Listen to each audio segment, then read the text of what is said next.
Hey guys, Raging Blade Mango here, and I just wanted to give you guys record a quick little introduction to this video. First of all, I just want to apologize for the lack of videos over the past few weeks. I have been very busy. To make a long story short, I was in the transition of getting a new job because I really did not like my old one.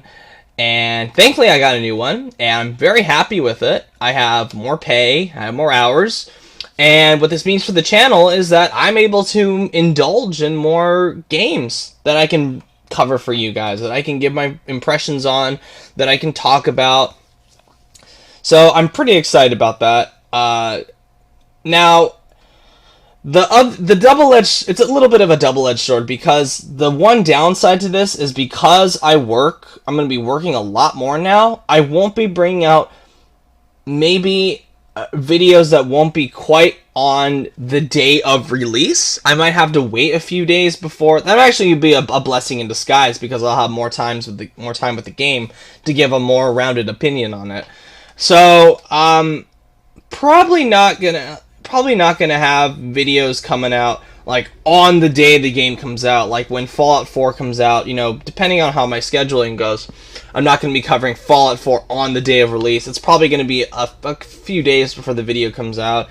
Probably will be a few days before any video comes out about any games. It's going to be on a Tuesday or a Friday or whichever. I will be talking about Destiny tomorrow, because I'm picking that up tonight. So you're going to get that. And now, this video series that I'm introducing is, I'm trying to think of I don't know, maybe a different name for it. Right now I have it at Bubbly Wubbly Nostalgia episode blah blah blah.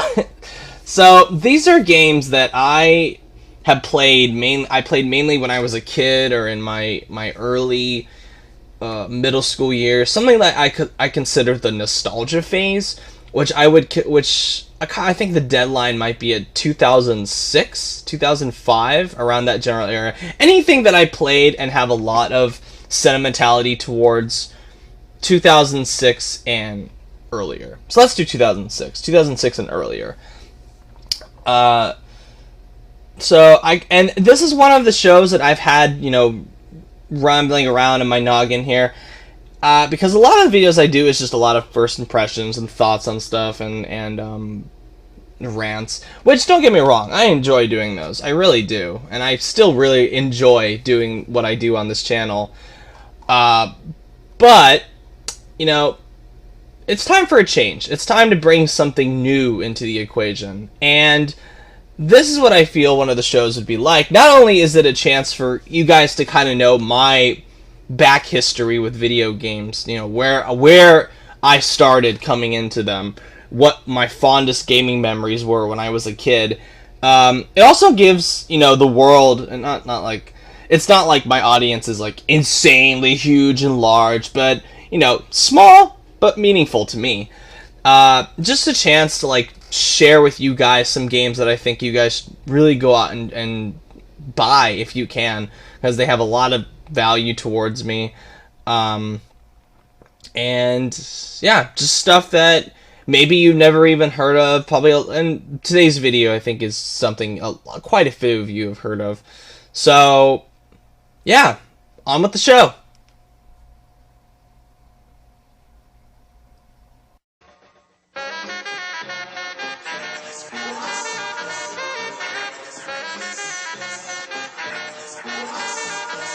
I reminisce. Yeah.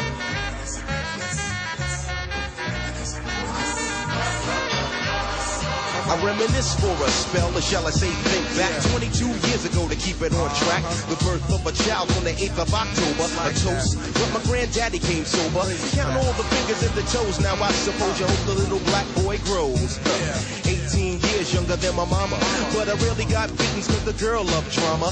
In single parenthood, there I stood. By the time she was 21, had another one. This one's a girl, let's name her Pam. Same father as the first, but you don't give a damn. Irresponsible, plain not thinking. Papa said chill, but the brother keep winking. Still he won't down you or tear out your hide.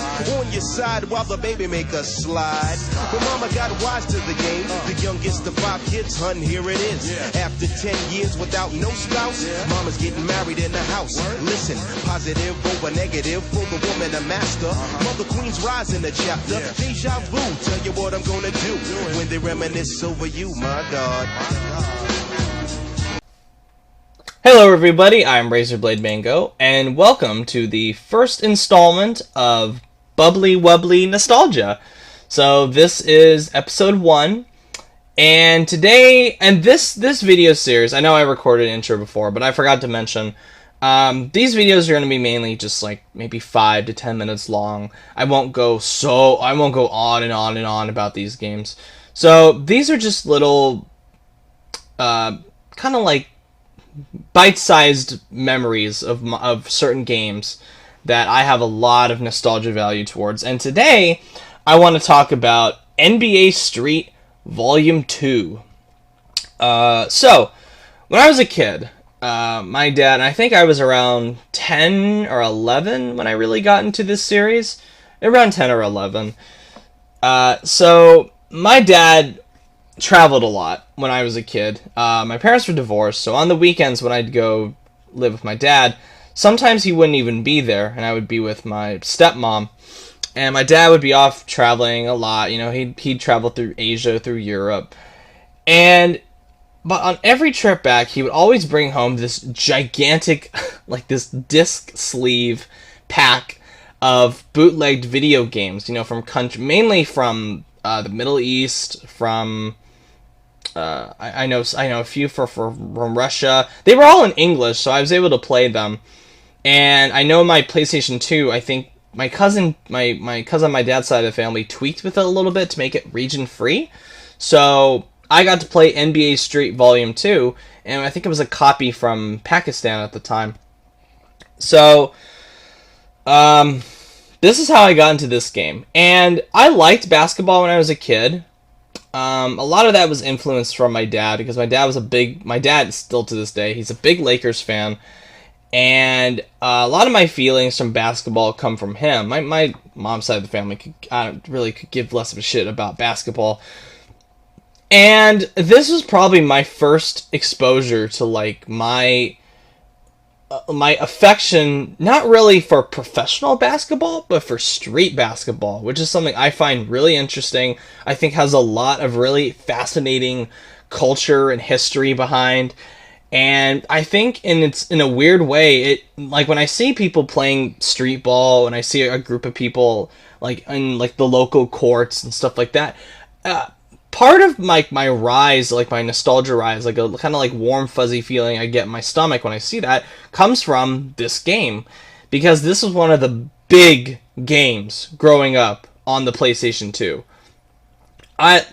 Needless to say, I loved the shit out of this fucking game.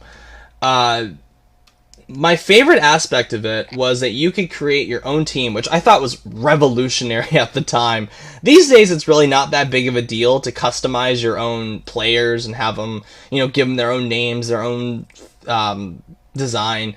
But then it was like, holy shit, that was just amazing. Especially when you could create your own team of Michael Jordans, because it was 3-on-3. And I think 3 different versions of Michael Jordan were playable. I think it was the Chicago Bulls Jordan. I think it was like 1986, 1985.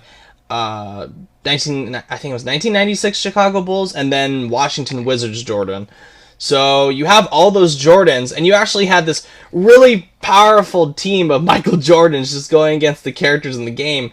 And of course, you'd have all this great, like, the design of the courts was so awesome. I still remember them to this day. I love the music. I had a digital version of the soundtrack a long time ago. I don't remember what happened to it. I think I accidentally might have deleted it, or either misplaced the USB drive that I had it on. Anyway, this is a time when I was switching computers, and I need to find that again, because the music in this game kicks ass. And not only that, there's a lot not only customizable characters, but you can have teams on it. Of course, you got like Lakers and Clippers and Heats and all that.